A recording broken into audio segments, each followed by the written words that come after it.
Assalamualaikum warahmatullahi wabarakatuh.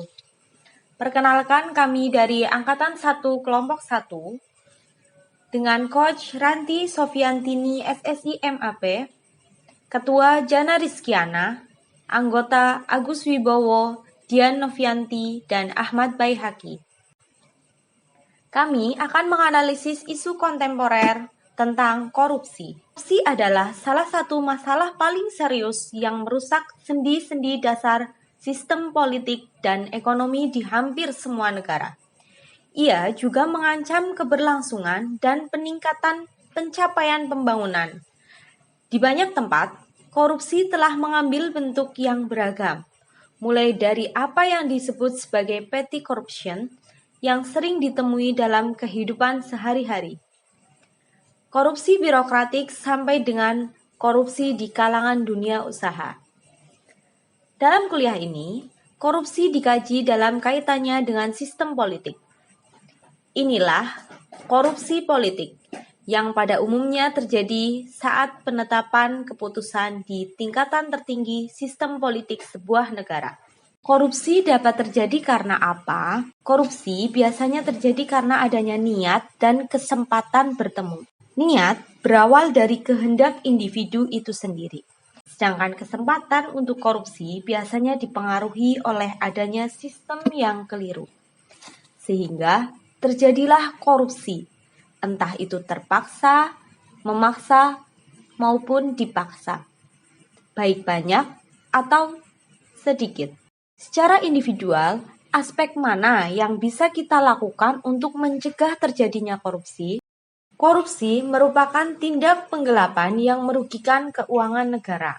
Korupsi bisa disebabkan karena penegakan hukum yang tidak konsisten. Penegakan hukum tidak dilakukan secara adil dan benar, sehingga banyak yang menyebut tumpul ke atas dan runcing ke bawah. Selain itu, bisa saja terjadi karena adanya penyalahgunaan kekuasaan atau kewenangan. Dan penyebab lain langkanya lingkungan yang anti korup. Kita harus bisa berpikir kritis untuk bisa menetapkan isu yang aktual. Dalam proses berpikir kritis, kita menggunakan teknik tapisan APKL, yaitu A. Aktual, berarti isu itu sering terjadi atau dalam proses kejadian, sedang hangat dibicarakan di kalangan masyarakat. P.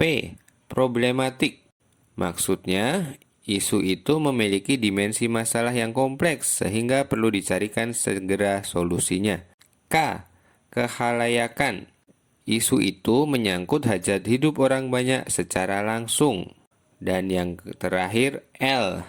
Layak, maksudnya adalah isu itu masuk akal dan realistis serta relevan untuk dimunculkan inisiatif pemecahannya.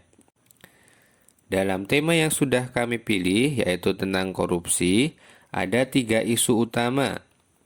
Yang pertama, penegakan hukum tidak konsisten. Yang kedua, penyalahgunaan kekuasaan. Yang ketiga, langkanya lingkungan yang anti korup. Dari ketiga isu utama itu, sudah kami nilai berdasarkan bobotnya, yaitu dengan aktual, problematik, kehalayakan, dan layak. Setelah ditotal, yang termasuk isu yang paling aktual yaitu yang kedua, yaitu penyalahgunaan kekuasaan. Dia total poinnya 18. Sedangkan untuk yang peringkat kedua yaitu isu penegakan hukum tidak konsisten.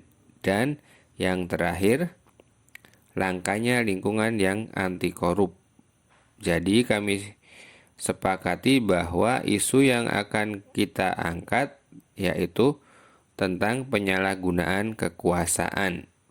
Nah, untuk menganalisis tentang maraknya kasus korupsi itu akan kita gunakan metode Fishbone, yaitu yang menjelaskan tentang sebab akibat.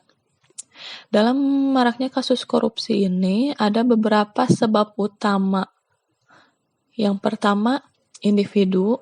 Yang kedua, organisasi. Yang ketiga, aturan. Dan yang keempat itu kultur. Sebab-sebab rinci dari sebab utama individu yaitu bahwa individu itu kenapa bisa menjadi korupsi karena memiliki sifat keserakahan, tamak, dan gaya hidupnya itu tinggi. Jadi dengan apa yang dia miliki saat itu tidak akan mencukupi gaya hidupnya. Lalu yang selanjutnya minimnya moral dan ilmu agama yang dia miliki.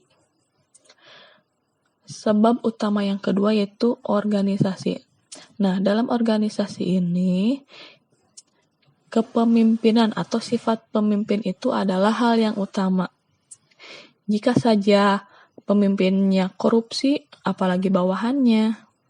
Jadi harus ada manajemen yang baik, jangan manajemen yang menutupi korupsi.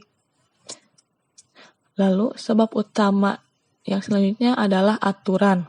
Telah kita ketahui bahwa aturan yang mengatasi tentang korupsi di negara kita itu masih lemah.